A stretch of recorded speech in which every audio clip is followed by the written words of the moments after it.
I know that once you have moved into that space, at some point from a developer's standpoint, you sold all these things off.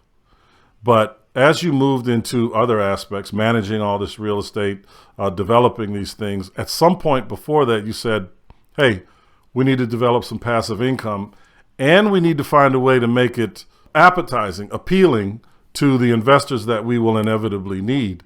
Can you talk a little bit about that, your process in terms of not necessarily getting investors, but showing them how this passive investment is going to do well for them? Well, when I was 28, I started my own company, and I was trying to buy a property for $300,000, and we wanted to tear it down and build a new home and sell it for over $1 million. And 28, I didn't have a whole lot of capital. I just started my own business. So I went to a couple of investors and I said, hey, would you want to do this? And it was a tough crowd. It was a tough room. And how do you know you're going to be able to do this? Like, why do you feel that you can? I'm like, well, I've been doing a $100 million project. I've been doing a $40 million project. This is $1 million project, right? They're like, yeah, but this is your company. I'm like, it's the same thing, right? And I'll be honest with you, the crowd I was competing against my grandfather. Oh, wow.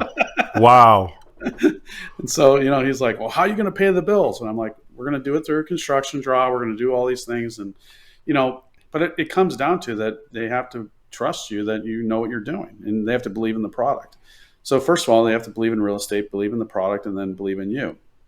And when I raised $100,000, and we had 3 people that did $100,000 total, and people say, well, I don't know anyone who has $100,000 when they want to start off. And I said, okay, well, do you know 2 people with 50? No. Do you know 3 people with 33,000? No. Do you know 4 people with 25? At some point in time, you're going to know enough people that you can raise $100,000, right? Mm-hmm. And when you're dealing with bigger numbers, it actually becomes easier, because the larger, when you're doing a $100 million project and you have to raise $30 million in equity, you're not going out to friends and family. There might be friends and family, but you're also getting institutional, and they don't want to write checks for less than $5-10 million. That's right. So it actually becomes easier. I agree. That's been my experience. And on a smaller level, I've been negotiating a deal for the past couple of days, and earlier today, it looks as though we're going to wind up getting this deal. And it's a small portfolio valued at about 2.1. We're taking it over. We have to put down $250,000.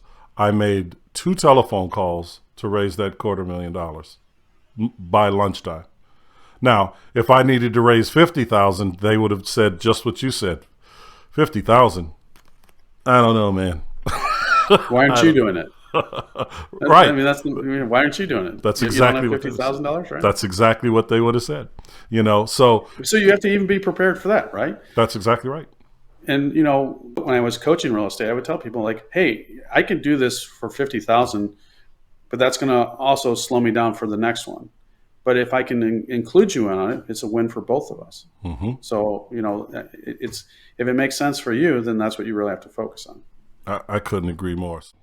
I'm giving you everything you need to find success as a real estate investor. So make sure that you subscribe to this channel and like this video. See you later.